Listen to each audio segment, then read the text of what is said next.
karena dikhawatirkan akan ada santet susulan yang akan datang. Karena sudah pasti kalau Mbah Diman tahu jika Mbah Karto sudah ikut campur dan menyatakan perang terhadapnya. Benar saja, tepat pada malam harinya, Yanto melihat dengan mata kepalanya sendiri ada sesosok bola api yang terbang mengarah ke rumah Doni.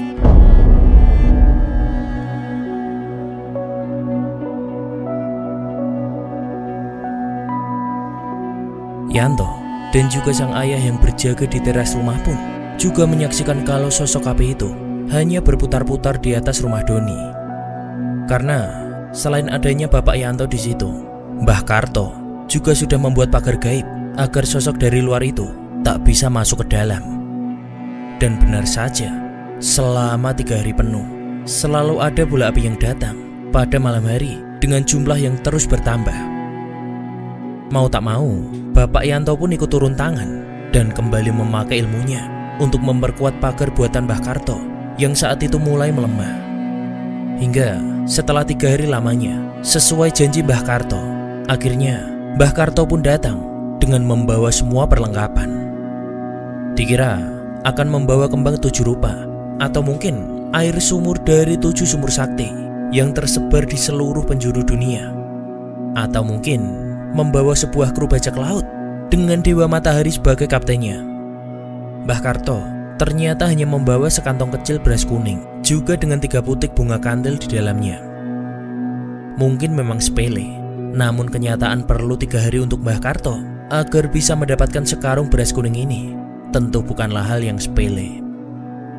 Entah dari mana dan amalan apa yang harus dilakukan oleh Mbah Karto dalam 3 hari ini, hanya ia sendiri yang tahu. Dengan segenggam beras itu, Mbah Karto mengusapkan tangannya ke seluruh tubuh Doni, hingga Doni sendiri kejang-kejang tak karuan. Di sini, Tina dengan mata kepalanya sendiri melihat banyak sosok hitam keluar dari mulut sang suami. Dan dari banyaknya sosok hitam itu, ada salah satu sosok yang memiliki wajah mirip dengan Pak Joko. Tentu, Tina sangat kenal dengan wajah itu, karena siapa yang tak tahu wajah pemilik restoran besar yang sudah puluhan tahun berdiri dan sudah sangat terkenal di sana. Dengan itu juga, Tina bisa mengetahui siapakah sosok yang selama ini mengguna-gunai suaminya. Selesai dengan Raga Doni, masalah belum selesai. Mbah Karto masih harus menemukan buhul yang sudah ditanamkan oleh Mbah Diman untuk bisa membersihkan santet ini seluruhnya. Datanglah mereka semua ke tempat di mana semua masalah ini berasal, yaitu lokasi restoran Suike milik Doni. Mereka semua datang ke sana, kecuali Tina yang menunggu serta membersihkan Doni di rumah. Dengan dibantu Bapak Yanto, Mbah Karto berusaha memprediksi di mana buhul itu ditanam. Mbah Karto berjalan ke sana kemari sembari menyanyikan oro-oro Jawa. Hingga akhirnya tiba-tiba jari jemari Mbah Karto menunjuk ke satu titik, yaitu tepat di bawah pohon kecil di depan resto itu. Namun, tepat sebelum Yanto mulai menggali, spontan Mbah Karto menjentikan 2 butik bunga kandil itu ke 2 arah yang berbeda. Kemudian, ia menyuruh Yanto untuk mendatangi arah bunga itu terlempar dan mengambil apa saja yang ia temukan. Ternyata, tepat di samping kedua bunga itu terlempar, Yanto menemukan 2 butir telur yang sebelumnya sudah disembunyikan oleh Pak Joko. Setelah diambil, Mbah Karto kembali menaruh 1 butik di bawah pohon kecil itu dan kemudian menyuruh Yanto untuk menggali titik itu. Sekitar setengah meter digali, ditemukanlah buhul yang selama ini mereka cari. Inilah yang membuat Mbah Diman menjadi dukun yang sangat ditakuti. Ia sudah membuat jebakan bagi buhul yang sudah ia tanam. Siapapun yang menemukannya akan mati di tempat, kalau saja tidak menyatukan 2 telur yang sebelumnya disembunyikan secara terpisah. Namun, hal semacam ini tentu bukan hal yang sulit ketika dihadapkan oleh Mbah Karto, yang notabene juga memahami ilmu santet yang dikirim oleh Mbah Diman. Setelah buhul dibuka, terdapat sebuah gulungan kertas kecil di samping tulang belulang ayam cemani dan juga sebutir telur. Semua telur itu pun dipecah, yang mana di dalamnya terdapat lendir hitam pekat yang berbau sangat busuk. Dibuka jugalah gulungan kertas tadi yang isinya bertuliskan tulisan Jawa kuno, yang kalau diartikan itu berarti mantra untuk mengikat jiwa seseorang. Dan jiwa Donilah yang diikat di dalam mantra itu, sehingga membuatnya kehilangan akal sehatnya. Semua kain, kertas, dan juga bangkai ayam itu dibakar sembari Mbah Karto merapal mantra. Setelah itu semua selesai, mereka pun kembali ke rumah Doni. Yang betapa mengejutkannya, Tina sudah menangis sesenggukan ketika melihat Doni sudah bisa tersenyum dan juga berbicara, walau hanya sedikit. Dengan itu pula, Mbah Karto menyatakan kalau santet kiriman itu sudah berhasil ia angkat. Mbah Karto sendiri sebenarnya belum bisa memastikan secara pasti. Namun, ia hanya bisa mencurigai kalau sahabat lamanya lah pengirim santet ini. Karena tak seperti dukun konvensional pada umumnya yang dapat diketahui dengan mudah, ilmu Mbah Diman sendiri memang sudah selevel dengan Mbah Karto hingga sulit untuk dipastikan. Sementara itu, Mbah Diman merasa sangat marah dan juga ketakutan akibat santet kirimannya ternyata benar-benar dipatahkan oleh Mbah Karto. Dan sesuai dengan kelemahan santet ini yang sudah Bang Bet jelaskan sebelumnya, dalam 90 hari ke depan, mulai hari ini, Mbah Diman dan Pak Joko akan mati oleh santet kiriman mereka sendiri. Kembali ke kisah sekarang. Setelah itu, Mbah Karto lanjut bercerita. Meskipun cukup sulit karena sang pengirim cukup kuat, penyakit kiriman itu pun akhirnya berhasil ia hilangkan. Namun, masalah baru datang lagi. Selang sekitar sebulan setelah Mbah Karto mengobati orang itu, ia mendapat kabar kalau Erna, yaitu keponakan Mbah Karto, tiba-tiba menderita sakit yang tak wajar. Kata Mbah Karto, awalnya Erna hanya mengalami mimpi buruk setiap malam selama beberapa hari.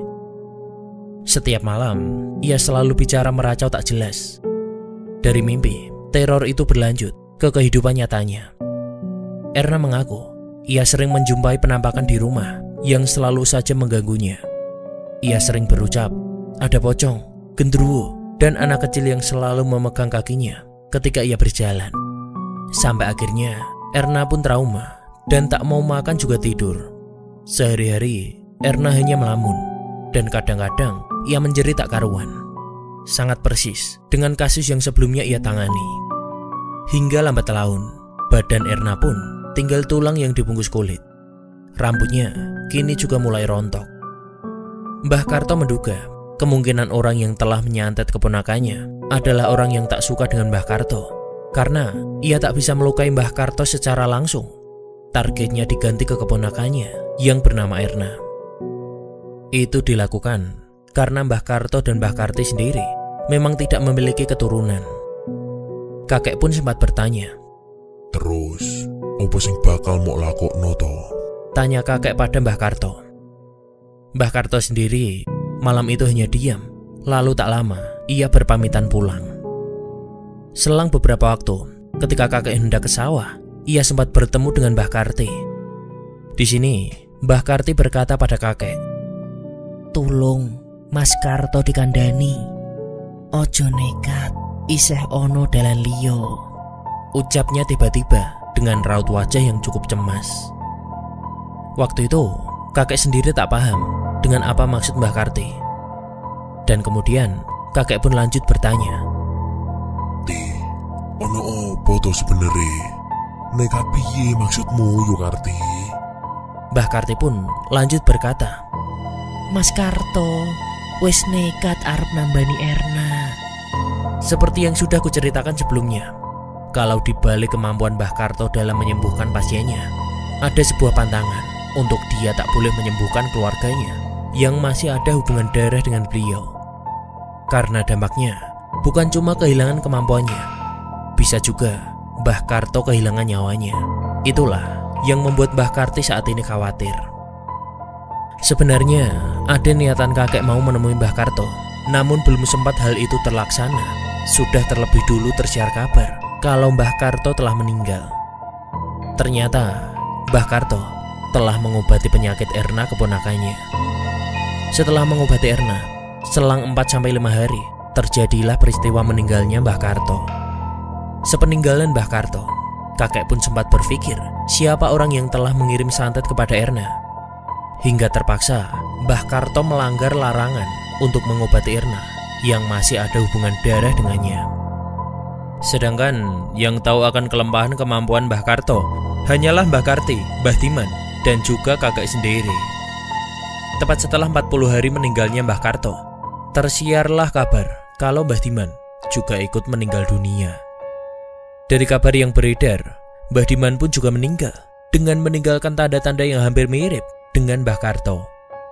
Mbah Diman ditemukan meninggal di kamar khususnya yang ia gunakan sebagai tempat ritual ketika melakukan santet. Dan Mbah Diman juga ditemukan dengan kondisi muntah darah, beberapa paku kecil, silet, dan juga gumpalan rambut hitam. Selang beberapa waktu, Mbah Karti pun datang untuk menemui kakek dan bertanya, "Apa ya mungkin sing nyantet Erna iku Diman?" Kakek pun hanya diam, seakan berpikir dan sungkan untuk menjawab. Sebenarnya masuk akal apa yang dipikirkan oleh Mbah Karti, sebab hanya mereka yang tahu kelemahan Mbah Karto. Ditambah lagi, sebelum terjadi peristiwa sakitnya Erna, Mbah Karto sempat menyembuhkan orang yang sakit di luar kampung yang dicurigai kalau Mbah Dimanlah pelakunya. Sehingga Mbah Diman menjadi marah dan dendam kepada Mbah Karto karena telah menggagalkan santetnya.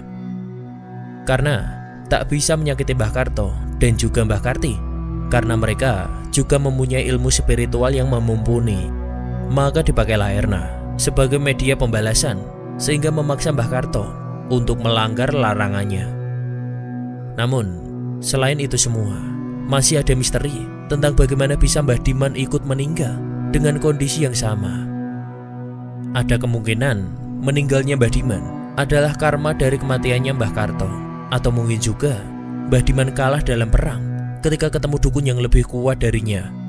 Karena kembali lagi, daerah ini memang sangat terkenal dengan kemistisannya. Soal banyaknya dukun santet yang sakti, yang mungkin juga selalu beradu ilmu kesaktian untuk menentukan siapa yang sebenarnya paling sakti. Namun, benar atau tidak, wallahu alam. Sedikit tambahan, hari itu Mbah Karti datang ke rumah kakek karena ingin menitipkan burung perkutut kepemilikan almarhum Mbah Karto. Burung itu ia titipkan pada Mbah Karti setelah mengobati Erna. Entah kebetulan atau tidak, selang beberapa hari Mbah Karti menitipkan burung perkutut Mbah Karto kepada kakek. Mbah Karti pun ikut meninggal bersamaan dengan burung perkutut Mbah Karto yang kini dimiliki kakek. Sekuat-kuatnya ilmu hitam, masih ada satu zat yang bahkan tak mampu ditandingi oleh kekuatan apapun dari langit dan bumi, bahkan hingga seluas semesta, yaitu Allah Subhanahu wa Ta'ala. Sesungguhnya Allah tidak mengampuni dosa syirik dan mengampuni dosa lainnya bagi siapa yang ia kehendaki. Barang siapa yang berbuat syirik, maka ia telah berbuat dosa besar. Surat An-Nisa ayat 48. Sekian cerita yang bisa Bang Bet sampaikan. Mari kita ambil nilai-nilai positif dari cerita di atas, yaitu janganlah kita meminta selain kepada sang penguasa jagat raya dan juga seisinya, entah dengan tujuan kebaikan atau kejahatan, ngilmu, ritual, hingga pemujaan yang tidak dibenarkan dalam ajaran agama kita. Tetaplah berada di jalan yang benar, seperti misalnya subscribe channel Bang Bet, like, dan juga share ke teman-teman kalian ya. Terima kasih sudah menonton. Sekian, dan wassalamualaikum warahmatullahi wabarakatuh.